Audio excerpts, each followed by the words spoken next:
திருவண்ணாமலையோட story பார்ப்போங்களா. இந்த தேரோடது எப்பயுமே வருஷம் தீப திருவிழாவுக்கு 10 நாள் நடக்கும். அதில் 7வது நாள் தான் இந்த தேர் இழுப்பாங்க, பெரிய தேர். ஒவ்வொரு நாள் ஒவ்வொரு தேர் வரும்.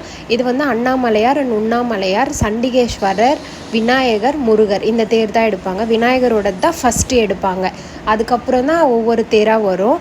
அதில் வந்து அண்ணாமலையார் அம்மாவுக்கும் உண்ணாமலையார் அம்மாவும் ஹஸ்பண்ட் அண்ட் ஒய்ஃப் கொஞ்சம் வருஷத்துக்கு முன்னாடி அவங்களுக்குள்ள ஒரு பிரச்சனை, வேற ஒரு பொண்ணோட வந்து பிரச்சனையாகும். அதனால உண்ணாமலையார் அம்மா சொல்லிடுவாங்க, எனக்கான ராஜ்யம் இனிமேல் தனியாக தான் நடக்கும், எனக்கான பூஜை கோவிலும் என்னோட தேருமே தனியாக தான் வரும், என்னோட தேர் எப்போவுமே பெண்கள் தான் இழுப்பாங்க அப்படின்னு அவங்க சொல்லிடுவாங்க. அதனால ஒவ்வொரு வருஷமும் தேர் இழுக்கும் போது உண்ணாமலையார் அம்மனோட தேரை பெண்கள் மட்டும்தான் இழுப்பாங்க.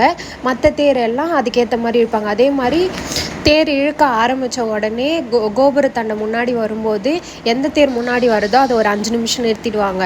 இப்போது அண்ணாமலையாரோட தேர் வந்துருச்சுன்னா அவரோடது நிறுத்திடுவாங்க. உண்ணாமலையார் அம்மனோட தேர் பக்கத்தில் வர வரைக்கும் அப்படி ஒரு 5 நிமிஷம் தான் அவங்களோட தேர் ஒன்றா நிற்கும். இதை தான் வந்து வருஷத்துக்கு ஒரு முறை வர்றதுனால சந்திப்புன்னு சொல்லி போடுறாங்க. மேலும் ஸ்டோரிஸ் தேவைப்படுச்சுன்னா சொல்லுங்கள், நான் வீடியோஸ் போடுறேன். தேங்க்யூ ஃபார் வாட்சிங்.